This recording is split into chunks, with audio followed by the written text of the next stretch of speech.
안녕하세요. 세 번째 학습 시작해 보겠습니다. 오늘 배울 수업 내용은 조선시대의 통치형태에 대해 다뤄보겠습니다. 첫 번째 배울 내용은 1번에 있는 중앙의 모습 배울 거고요. 두 번째로는 지방의 모습, 세 번째로는 관리 임용이 있습니다. 먼저 한번 중앙부터 보겠습니다. 첫 번째, 고려와 비교해 봐야 하는데요. 자, 고려의 정치 형태의 기본 중요한 틀은 무엇인지 기억나십니까? 바로 이성 육부 있는 거였죠. 이성 기억나요? 첫 번째로는 중서 문하성, 두 번째로는 상서성, 육부의 이름은 이, 호, 예, 병, 형, 공부였죠. 그렇죠? 한번 그러면은 자 조선시대입니다. 기본 틀은 무엇이었는가? 기본 틀은 빈칸에 의정부와 육조로 이루어져 있습니다. 빈칸 중앙의 기본 틀은 핵심 기구로는 의정부와 육조가 있다. 의정부와 육조가 중심이었습니다. 육조, 그렇죠? 헷갈리면 안 됩니다. 고려는 육부, 조선은 육조라는 겁니다. 먼저 의정부는 뭐 하는 곳인가? 의정부는 나온 대로 자 최고의 정보기구입니다. 국가 행정 업무하는 곳으로서 여기는 대상들이 모여서 합의로 운영이 이루어지고 있는데요. 자, 왕 아래의 최고 관직의 이름은 영의정이 있습니다. 영의정. 그 다음에가 좌의정이 있고 우의정이 있습니다. 그들이 모여서 국가 일에 대해서 합의하는 곳이 최고 기구였던 의정부가 되겠습니다. 그래서 영의정, 좌의정, 의정 등의 국가 최고의 상들이 합의에 의해서 정치하는 국가 최고의 기구가 바로 의정부라는 곳입니다. 그 아래에 있는 곳이 국부가 되겠죠. 국가에 해야 할 일이 한두 가지가 아니겠죠. 그런 일들을 나누어하는 곳이 바로 육조가 되겠습니다. 이, 호, 예, 병, 형, 공조. 먼저 이조는 뭐 하는 곳이었습니까? 이조라는 곳은 관리의 인사 업무하는 곳이었죠. 새로운 관리의 등용, 임명, 승진, 퇴임, 인사 업무하는 곳. 두 번째, 호조는 뭐 하는 곳이었습니까? 호조는 국가의 돈 관리하는 곳이었죠. 재정 업무하는 곳이었고, 세 번째로는 예조는 뭐 하는 곳이었을까요? 국가 의례입니다. 외교 업무, 사신의 맞이하는 모습, 과거제의 실시 이런 게 예조의 모습이었고, 그 다음에 병조는 병이니까 군사 업무하는 곳. 그 다음에 형조는 뭐 하는 곳이었을까요? 형조는 형벌, 그죠? 형사 업무하는 곳이었고, 마지막으로 공조는 국가의 공사 업무하는 곳이었습니다. 건물을 지을 때, 도로를 놓을 때, 이게 육조 업무를 나누어서 효율적으로 이루어져 있는 모습이라는 거죠. 그래서 이, 호, 예, 병, 형, 공의 육조로 나누어짐으로써 각 부서 간의 전문성과 효율성을 높이기 위한 구조인 것이었다. 그렇죠? 고려에서는 이성, 육부, 조선시대에서는 의정부와 육조로 나누어져 있다라는 겁니다. 3번 하나 중요한 게 이런 게 있어요. 이름이 자 3, 4인데 세 가지를 합쳐 부르는 겁니다. 첫 번째 기구의 이름은 사헌부입니다. 두 번째 이름은 사간원이 있고 세 번째로는 홍문관이 있습니다. 먼저 사헌부.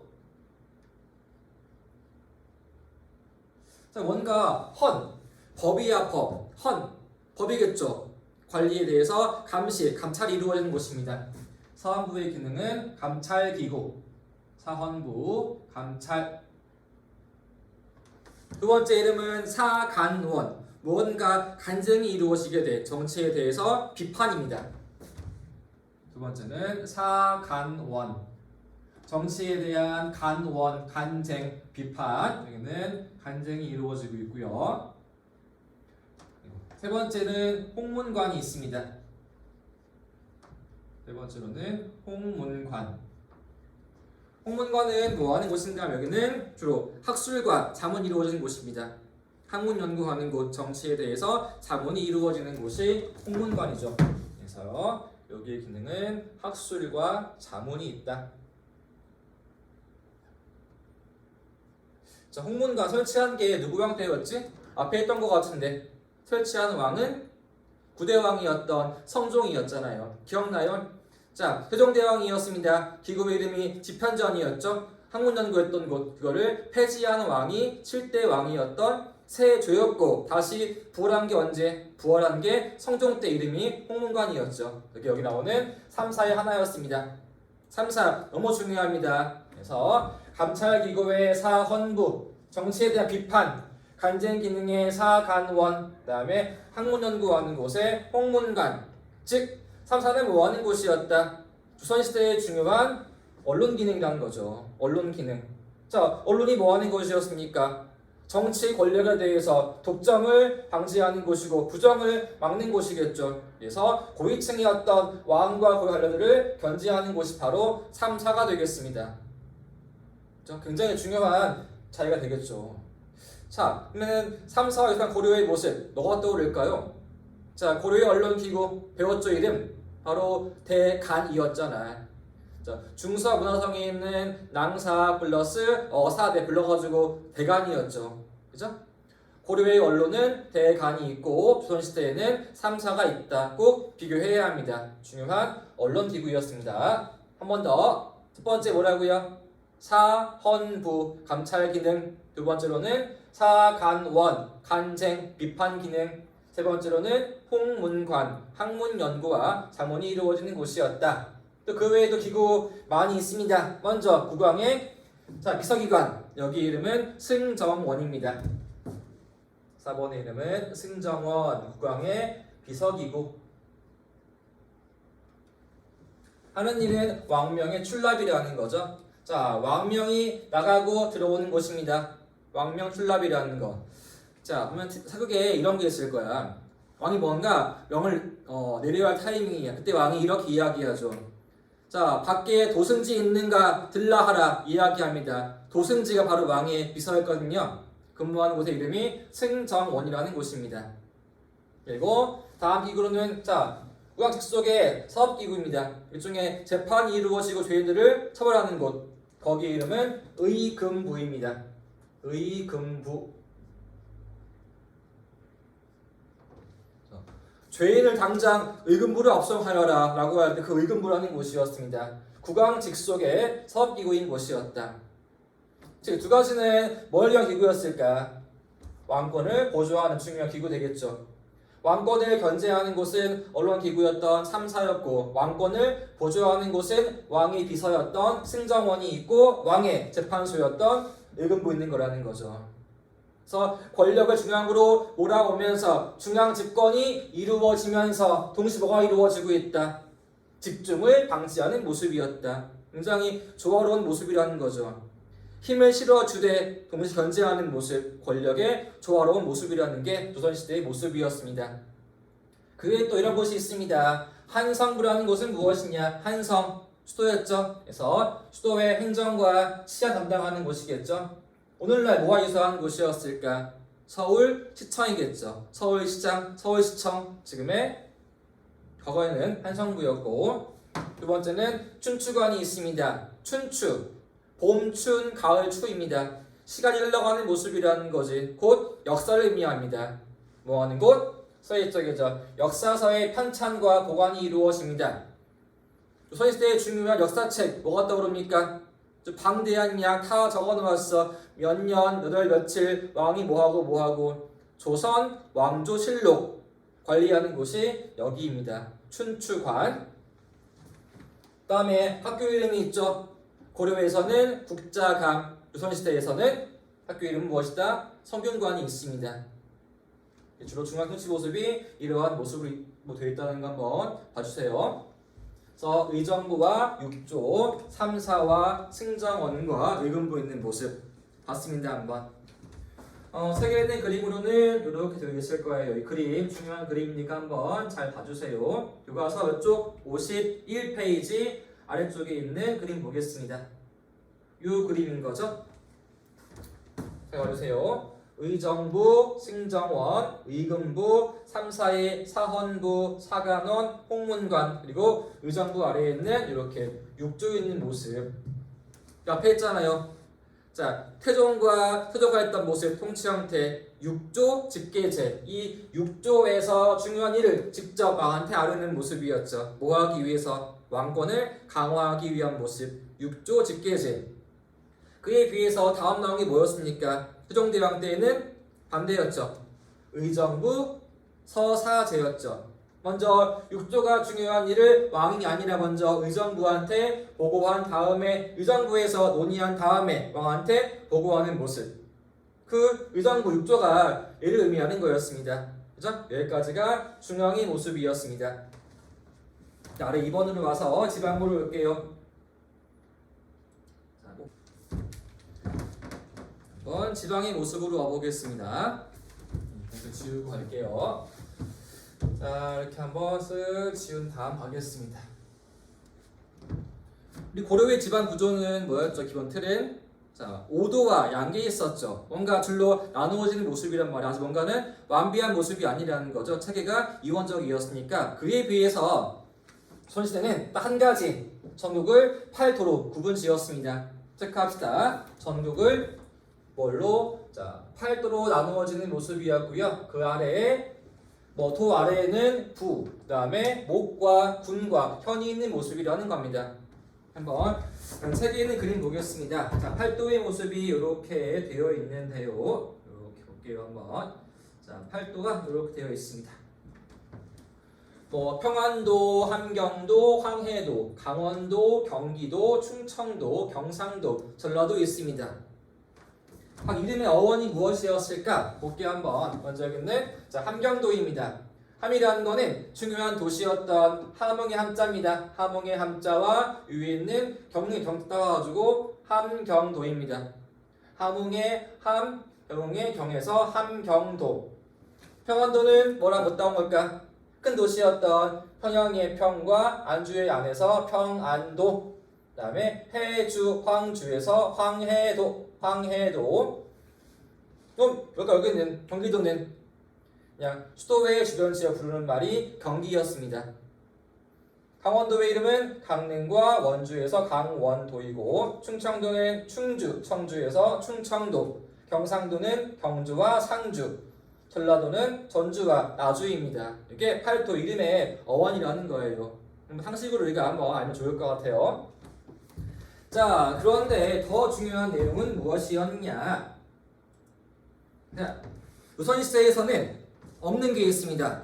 자, 고려에 있는데 여긴 없어. 먼저 소편이 없습니다. 이 소편이 뭐였죠? 고려에서는 지방 관리가 파견되지 않는 곳이었죠. 근데 여기는 소편이라는 게 아예 존재하지를 않아. 그 말은 뭐야? 조선은 모든 지역에 지방 관리를 보내왔다는 걸 의미하겠죠. 먼저 첫 번째 볼게요. 그래서 조선시대에서는 고려에 있었던 고려의 속현을 폐지하고요. 또 있어. 폐지한 것 특수행정구역이었던 향, 부곡, 소도 다 폐지합니다. 그래서 속현과 특수행정구역이었던 향, 부곡, 소를 전부 다 폐지합니다. 부곡, 소를 폐지하는 모습. 고려에 비해서 모든 지역에 지방 관리를 보내었으니까 속현이라는 곳이 없는 곳이었고, 특수행정구역이었던 향, 부곡, 소 없는 모습이었다. 이게 의미하는 게 무엇이었을까? 일단은 속현이 없대. 지방 관리가 없는 곳이 없는 거란 말이지. 지방 관리가 뭐 하는 사람이었어? 왕명을 수행해 지방을 지배하는 거였지. 곧 무엇이었다? 중앙 집권 시대가 강화되고 있습니다. 즉 권력을 다 중앙으로 몰려오는 거란 말이야. 왕의 부하인 지방 관리가 각 지역에 다 파견되어서 지방을 통치하는 모습이었으니까 왕권 강화할 수가 있었겠죠. 그게 중요한 차이가 되겠습니다. 꼭 비교하세요. 고려에는 지방 관리가 없는 속편 존재했지만 여기는 속편이라는 것이 존재하지 않았다. 먼저 자, 8도에 관리를 보내었네요. 관리 이름은 관찰사였습니다. 각 도에 보내어서 지방 관리 수령을 지휘하고 감시한 사람들이었다. 지금의 뭐가 될까? 지금의 도지사입니다. 경기도 도지사가 얘가 되겠습니다. 그렇죠? 관찰사입니다. 각 도에 파견되었다. 각 도에 있는 거는 관찰사이고요. 그 아래에 뭐가 있냐? 그 아래에는 지방 관리, 일명 수령이 있습니다. 사도 또는 원님이겠죠. 자, 우리 보면은 추장전이 있습니다. 거기 누구 나와요? 춘향이의 이몽룡이 있고 또 변사도 있죠. 변사도. 여기는 지방 관리 수령을 의미하는 겁니다. 사도 원님이 지방 관리였거든. 지방관은 자, 더 중요한 게 뭐냐? 아까 얘기했죠. 지방 관리가 없는 곳이 있다 없다? 없는 곳이 없다. 즉 모든 지역에 다 관리가 파견되었습니다. 그래서 빈칸 자, 도 아래의 모든 군현에 파견되었습니다. 도 아래 모든 군현에 지방관 수련 파견되었다. 모든 군현에 파견되었기 때문에 위 이야기한 대로 뭐가 없다? 속현이 없는 것이었다. 이게 첫 번째 모습이었고, 그러면은 수령의 역할은 무엇이었냐? 자, 수령은 국왕의 대리인으로서 그 지역의 행정, 사법, 군사를 다 장악합니다. 거의 그 지방의 왕이라는 거죠. 행정도 하고 군사하고 재정도 하는 거였으니까 법도 하는 것이었고, 그래서 이게 수령이었고, 그에 비해서 자 향리는 뭐였죠? 우리 고려에서는 그 지방에 있는 세력가들이었죠. 뭐 큰 사람들을 호장이라 부르고 그 아래에는 부호장이었을 거란 말이야. 향리는 뭐 하는 거야? 그 지방의 실무를 담당해서 그 지방을 통치하는 거였지. 그렇죠? 보자 한번. 그런데 지금 조선시대에서는 지금 모든 지역에 다 관리를 보내었습니다.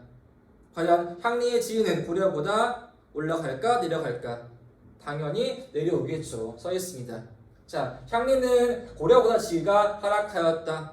왜? 다 관리를 보내었으니까. 향리는 뭘 해야 할까? 그냥 수령을 보조하는 아전으로 전락해버리면서 그 지역 실무를 맡고 있습니다. 이들이 향리가 되겠습니다. 그죠? 뭐 이방, 호방, 그죠? 가장 위에 수령이 앉아있고 옆에서 이렇게 향리들이 보조하는 모습이라는 거야. 이렇게 기본적인 자 집안 구조였습니다. 구조는 팔도가 있고, 그 다음에 도에는 관찰사, 도 아래는 지방관, 수령이 있고, 점차 향리의 지위는 고려보다 하락하는 모습으로서 단순한 실무자인 것이었다. 그렇죠? 이 또 하나 기구에 이런 게 있어요. 이름이 유향소입니다. 지방에 있는 또 하나의 기구 이름은 유향소.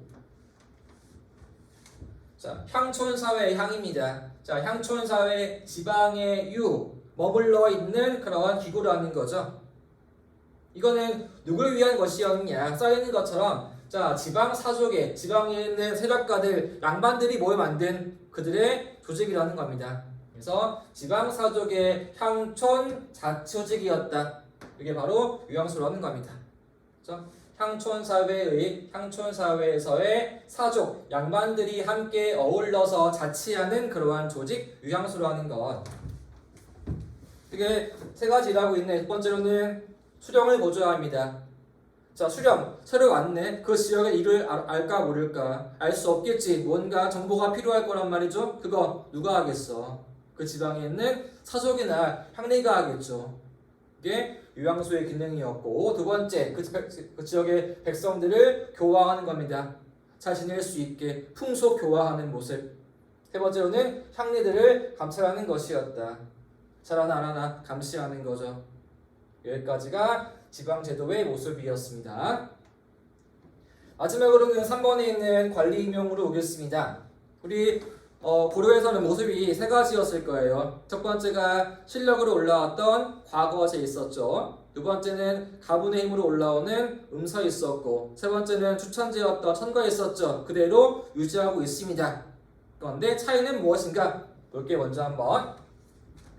이제 중요한 거 당연히 과거제도 있겠죠? 조건이 무엇이었냐? 과거제도 조건 법적으로 양인이어야 합니다. 빈칸. 과거 시험은 양인 이상이면 누구나 응시할 수 있다. 양인 이상이면 누구나 응시할 수 있습니다. 자, 양반이었습니다. 응시할 수 있을까 없을까? 당연히 응시할 수 있겠죠. 또 향리야 될까 안 될까? 향리 법적으로 양인이야 응시할 수 있습니다. 또 농민들도 법적으로 양인입니다. 응시할 수가 있겠지. 상인도 가능해. 수급업자 가능해. 다 노비는 안 되겠죠? 왜? 법적으로 천민이었으니까. 그리고 시험은 세 가지입니다. 자, 고려의 시험 세 가지였을 거예요. 첫 번째로는 문과, 그 다음에 잡과, 승과였죠. 그런데 조선시대에서는 좀 달라, 약간 모습이. 먼저 문과 있습니다. 뭐 하기 위해서? 문관 선발하기 위해서 문과. 그 다음에 특이하게 여기는 자 무과 있습니다. 뭘 하기 위해서? 무언을 위해서. 고려에 없던 거였죠. 여기에 생겼습니다. 세 번째로는 잡과 있네요. 뭘 위해서? 기술 관리를 위해서. 자, 차이점 딱 보이죠? 자, 고려에 없던 것, 무과가 생겼고 있던 것, 승과가 사라지고 없죠. 이 차이점 봐줘야 합니다. 그래서 고려의 시험은 문과, 잡과, 승과, 그리고 조선시대의 시험으로는 문과, 무과, 잡과라는 거 세 개의 시험 이렇게 나와 있고요. 그에 비해서 점차 음서의 비율은 약화합니다. 자, 고려 음서의 비율이 굉장히 컸죠. 여기 많이 감소하는 모습. 지금은 뭘 의미하는 걸까?